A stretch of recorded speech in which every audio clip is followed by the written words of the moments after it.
लेकिन एक कंपनी के मैनेजमेंट पे एक ताजा और इंटरेस्टिंग डील हुई है, उस पर अब हम बात करने जा रहे हैं। इंडोकाउंट ने जीएचसीएल के होम टेक्सटाइल बिजनेस को 576 करोड़ रुपए में खरीदने का ऐलान किया है। इस पर बात करने के लिए हमारे साथ जुड़ रहे हैं इंडोकाउंट इंडस्ट्रीज के ईडी और सीईओ कैलाश आल लालपुरिया। कैलाश जी, बहुत स्वागत है आपका जी बिजनेस पर, अपना समय देने के लिए आपका शुक्रिया। और सबसे पहले तो इस नए डील, नए एक्विजिशन को लेकर आपको काफी ढेरों शुभकामनाएं। इस नई डील को लेकर क्या कुछ प्लान्स आप कर रहे हैं और इससे किस तरह के बेनिफिट्स आप देख रहे हैं? देखिए, ये जो ग्रोइंग डिमांड है होम टेक्सटाइल की और जो हमारी कंपनी की जो लगातार जो ग्रोथ है, उसकी कैपेसिटी यूटिलाइजेशन जो हमारी एग्जिस्टिंग कंपनी की थी वो 85% पे पहुंच गई थी। तो हमने वहीं पे उसको एक्सपैंड किया फर्दर की जो 108 मिलियन मीटर्स पे किया। लेकिन फिर भी हमें जो दिख रहे हैं कई चीजें में जो ग्रोथ फैक्टर्स दिख रहे हैं, जैसे चाइना प्लस वन स्ट्रैटेजी, जो इंडियन इकोनॉमी 5 ट्रिलियन की होने जा रही है, तो जो कपड़े का जो कंजम्पशन है वो काफी ग्रो हो रहा है। जो होम बॉडी इकोनॉमी जिसे कहते हैं कि लोग ज्यादा समय घर पे बिता रहे हैं, तो उससे जो खपत है, जो होम टेक्सटाइल की खपत है, वो काफी बढ़ गई है। और उसको पूरा करने के लिए जो हमारी कंपनी के पास एक काफी स्ट्रॉन्ग फंडामेंटल बेस है। हमारी company almost debt free company है और हमारे पास एक अच्छा कस्टमर बेस है। और हम लोग प्रोडक्ट रिसर्च में काफी इनोवेट करके हम लोग नए प्रोडक्ट्स को लाते हैं। तो हमारी जो मार्केट एक्सेप्टेंस है वो 54 देशों से भी ज्यादा देशों में हमारा जो उत्पादन है वो एक्सपोर्ट होता है। तो ये सब ग्रोथ को देखते हुए हमने इस कैपेसिटी जो इस होम टेक्सटाइल की थी जीएचसीएल को, उसको एक्वायर किया है। उससे हमारी संभावनाएं जो आगे ग्रोथ की काफी बढ़ रही है। और हम लोग जो अब स्केल और फ्लेक्सिबिलिटी जो कस्टमर को दे पाएंगे, जो नए प्रोडक्ट और पोर्टफोलियो में ऐड कर पाएंगे, वो हमें काफी आगे हमारी कंपनी के रेवेन्यू बढ़ाने में मददगार रहेगा। और दूसरी बात ये है कि इस एक्विजिशन में हमें काफी नए कस्टमर मिले हैं, जिसके कारण हम उनको न कि उनसे हम बिजनेस बढ़ाएंगे ही, बट उनको जो हमारा कंप्लीट प्रोडक्ट पोर्टफोलियो है, जैसे फैशन, यूटिलिटी और इंस्टीट्यूशनल का, वो भी हम ऑफर करेंगे ताकि हमारा व्यापार उनसे और बढ़े। तो इन सब संभावनाओं को लेके और जो आगे का जो इंडिया का जो वेल पोजीशन्ड है टेक्सटाइल में, क्योंकि इंडिया के पास रॉ मटेरियल है, लेबर फोर्स है और इंडिया की एक्सपर्टीज है। इन 3 दशक में हिंदुस्तान ने काफी प्रगति की है टेक्सटाइल में। तो वो सब प्रगति में हम लोगों का जो ब्रांड इंडिया है वो काफी छाया हुआ है। और चाइना के बाद इंडिया लगता है कि आने वाले कल में ये काफी अच्छा करेगा। और हमारी कंपनी जो कि इंडिया में वेल एस्टैब्लिश्ड है और वेल पोजीशन्ड है, ये भी काफी अच्छे करने की हमारी बहुत सारी संभावनाएं हैं। बहुत ही अच्छी तरीके से आपने इस पूरे डील को हमें समझाया, लेकिन ये भी हम समझना चाहेंगे कि क्या इस अधिग्रहण के बाद एक नई कंपनी का गठन आप करेंगे या फिर ये जो नया डील है उसे एग्जिस्टिंग कंपनी में ही शामिल किया जाएगा? और इंटीग्रेशन में क्या आपके कोई एक्सपेंसेस होते हुए दिखेंगे? नहीं, ये सेम ही कंपनी रहेगी। ये हम लोगों ने स्लम्प सेल के द्वारा फिक्स्ड एसेट्स को खरीदा है और जो कंपनी में मर्ज हो जाएंगे इसके एसेट्स, और इसी को हम लेके इसको हम आगे अपना बिजनेस बढ़ाएंगे और रेवेन्यू भी इससे बढ़ेगा। और मार्जिन भी जो एक्सपांशन है वो आने वाले कल में हम कैपेसिटी यूटिलाइजेशन के द्वारा, नए प्रोडक्ट के द्वारा हम उसको भी आगे बढ़ाने की पूरी चेष्टा करेंगे। और हमें कॉन्फिडेंस है कि भाई हम उसको भी हम हासिल कर पाएंगे। बिल्कुल। एक्विजिशन के ठीक बाद इंडोकाउंट एक largest home textile bedding company globally इस दर्जे को पाती हुई हम देखेंगे, जो कि बहुत अच्छी बात है। लेकिन ग्लोबली मैं जानना चाहूंगी कि क्या कंपटीशन है और इस कंपटीशन को बीट करने के लिए या फिर कंपटीशन जो फिलहाल विदेशी बाजार में आप देख रहे हैं उन्हें बीट करने के लिए क्या कुछ करने वाले हैं?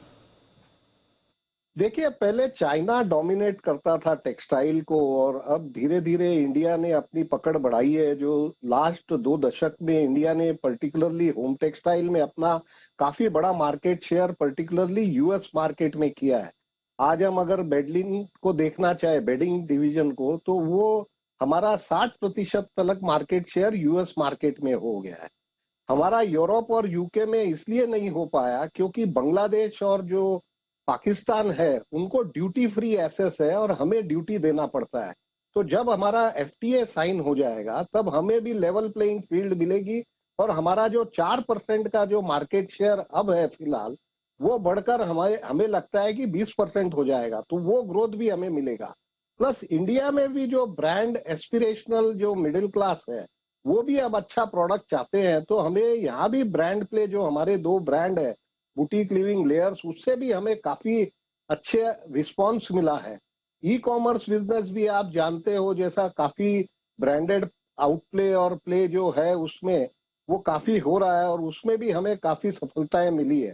तो इन सब को देखते हुए जो हमारी स्ट्रैटेजी है B2C की, D2C की और ब्रांड जो एक्सपोजर, लाइसेंस एक्सपोजर और इन सभी से द्वारा जो डिफरेंट चैनल ऑफ डिस्ट्रीब्यूशन में हम अपनी कंपनी को आज देख रहे हैं, उससे हमको काफी अच्छी बढ़त मिलेगी और कैपेसिटी के द्वारा जो हमारी स्केलेबिलिटी है, क्योंकि अब आपने देखा होगा कि संसार में वॉलेटिलिटी काफी है, सप्लाई चेन की इरेगुलरिटी काफी है, अनसर्टेनिटी काफी है। उन सबको मुद्देनजर रखते हुए अगर हमें हमारे पास कैपेसिटी उपलब्ध है तो हम कस्टमर को कभी भी उनकी जो डिमांड आएगी उसे हम उसको सफल कर पाएंगे उसे देने में।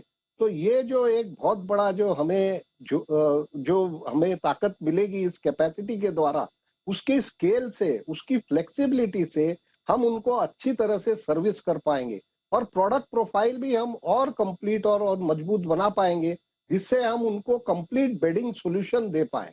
तो ये हमें बहुत बड़ी ताकत मिलेगी और इसी के कारण हम लोग जो है, हमारी जो सस्टेनिंग पावर है जो ग्लोबल लीडर के लिए, वो भी हम अच्छी तरह से निभा पाएंगे। क्विकली आपसे जानना चाहूंगी कैलाश जी, आपकी करंट कैपेसिटी क्या है? डील के बाद कैपेसिटी की सिचुएशन कैसी दिखेगी? रेवेन्यू जनरेशन कितना होता हुआ दिखेगा? करंट मार्जिन्स आपके क्या हैं? कंबाइंड मार्जिन्स और प्रॉफिटेबिलिटी कैसी नजर आएगी? देखिए, अभी करंट कैपेसिटी हमारी जो है 90 मिलियन मीटर्स थी, जो हम बढ़ा के 108 मिलियन एज वी स्पीक हम लोग कर रहे हैं। इस Q4 FY22 तक हम लोग 108 मिलियन पहुंच जाएंगे। ये जो कैपेसिटी हमने जो GHCL के द्वारा जो पाई है वो 45 मिलियन मीटर है। सो हमारी टोटल कैपेसिटी 153 मिलियन मीटर्स हो जाएगी। हमने हमारे कॉल पे रेवेन्यू का गाइडेंस 3200 करोड़ दिया था। ये जो रेवेन्यू है GHCL का, वो अगले साल से हमारे इसमें जुड़ेगा। तो हमें जो है टोटल कैपेसिटी अगर हम GHCL की यूटिलाइज करते हैं 45 मिलियन, तो हमें रेवेन्यू एक्सपांशन जो है 1500 करोड़ और मिलेगा। प्लस हमने जो 200 करोड़ रुपए से जो 18 मिलियन की कैपेसिटी अब जो बढ़ाई है, उससे भी हमें 600 करोड़ की एडिशनल रेवेन्यू की आशा है। तो इन सबको मिलाते हुए देखते हैं तो हमारी कैपेसिटी नेक्स्ट 2-3 साल में हमारी 5,500 करोड़ की रेवेन्यू की आशा है। और जैसे कि मैंने बताया कि हम लोग भी, हमारी टीम भी पूरी कॉन्फिडेंट है और एस्पायर कर रही है कि इंडोकाउंट भी $1 बिलियन कंपनी बने। तो ये जो स्टेप हमने लिया है जो एक्विजिशन का, वो इसको मुद्देनजर रखते हुए ही इसकी और लिया है हमने। तो ये हमारा है। और गाइडेंस मार्जिन जो इस साल का हमने जो दिया था वो 18 से 20% है, वो सस्टेनिंग मार्जिन है। और क्योंकि ये जो जुड़ेगा हमारा रेवेन्यू नेक्स्ट ईयर से, उसका मार्जिन गाइडेंस हम Q3 के एंड में जाके उस कॉल पे देंगे।